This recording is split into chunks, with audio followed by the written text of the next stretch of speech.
We all know Starfield is not going to win Game of the Year, that it's not going to be bigger than Tears of the Kingdom, that the era of Bethesda's dominance over open world gaming is essentially over. But like the gaming media hasn't really caught up with this yet.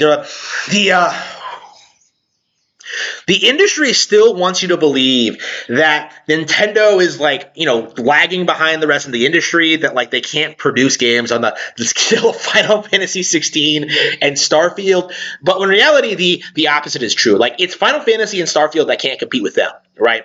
Like Square Enix is essentially done. I think people are like starting to acknowledge that at this point. Like Final Fantasy 16 showcases that it's over for good this time. And Starfield, I think, will be, if not, like, I doubt it'll be on the same level of failure. Like, people like are refusing to like. Nobody is defending Final Fantasy 16 right now. I think Starfield will have like a handful of defenders. I think there'll be a handful of fanboys. Like we saw them like come frothing at the mouth when it came to like the Starfield Direct, right? We saw these people come out and try to say this is going to be Game of the Year. What are you people? You people didn't play Tears of the Kingdom? Like it's funny to even say it, but like this is like the last stand, right? In a lot of ways, because I do think this is kind of like the last hurrah for like third-party gaming, because like when you really look at like the grand scale of the industry, like, for the past, like ever since the Switch generation started, it's been like nonstop like bangers from Nintendo.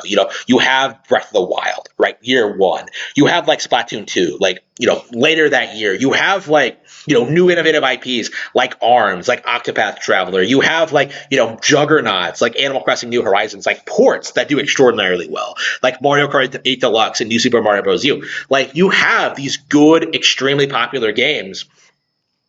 And more often, we're seeing these games get considered for Game of the Year contenders, right? Like back in the day, you wouldn't see Nintendo get nominated for Game of the Years at all, right? It was always like a contest between like PlayStation exclusives and like the major third-party release of that year. But now, in this day and age, like it's getting increasingly difficult to justify even putting up these kind of games against like Nintendo's typical output. Like Nintendo is winning more and more game awards from these kind of showcases, and more people like Angry Joe, who have made a career out of hating Nintendo, are like frothing at the mouth that like, at the very idea that like Mario Rabbids could beat like Dune Spice Hammer or whatever the fuck, like at for best strategy game, right? And I think that's going to like extend to a certain extent, like extend to like the Game Awards as well, because this is like an Elden Ring kind of like sweep, right? Like there's absolutely no question that like Tears of the Kingdom will win Game of the Year at this point. Like there is absolutely no way that Starfield can take it, and like nobody wants to admit it, right?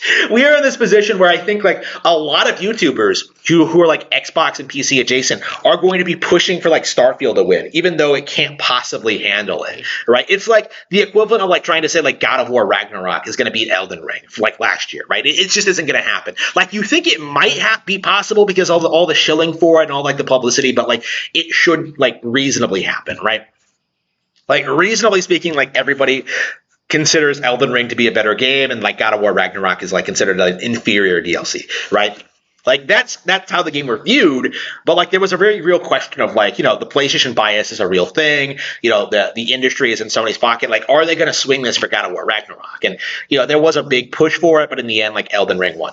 Like Elden Ring was considered Game of the Year like immediately after it came out, right? Like everybody just admitted everybody just said this was going to be Game of the Year, and that was that. Like never mind that there were better Nintendo games that year. Never mind like all the other cool stuff that was coming out. Like Elden Ring was Game of the Year like immediately, right? Even though it didn't deserve it. Zelda, inversely, absolutely deserves Game of the Year, right? It is by far the best game, not only the best game of the year, but probably the best game of the decade so far.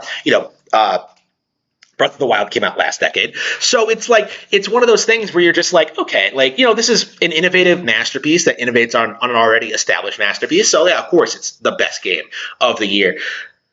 But like, the justification for like supporting Starfield is basically just amounts to like, ooh, it's a new IP and we should support new IPs, and not like based on the game's actual merit. Because if you actually look at the game's actual merit, what it actually brings to the table, if you think about it objectively, instead of like looking at these like fake pre-release footage, videos, right? You would realize very quickly that like, wow, Starfield cannot possibly compete with what Zelda is doing.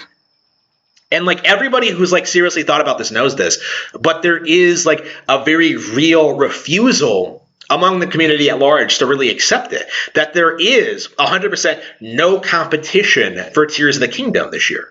Like, there is absolutely nothing else that even comes close to matching it. Now, I can see like Super Mario Bros. Wonder like outselling it or something like that, but like when it comes to like actual like, you know, a game that like appeals to hardcore gamers, like, you know, the game of the year, like the game that's like the biggest, most expansive world, the most creativity, the most innovation, like, you know, technical achievement, like the game that like, you know, hardcore fans, people who play everything think is the best. There's nothing that comes close to Zelda, like nothing. And that was true for Breath of the Wild as well. But like, we're at the point now where like, it's getting really, really hard for like the industry to deny it. To deny that like just how much like Zelda and like Nintendo just kills it every single time. And I just have to wonder, like, you know, this was true like back in the day as well. Like, you know, Wind Waker was a lot more technically involved than most people want to admit. You know, gorgeous stylized visuals, great combat system, incredibly fun, endlessly replayable. Like, I love Wind Waker. You know, Twilight Princess was great.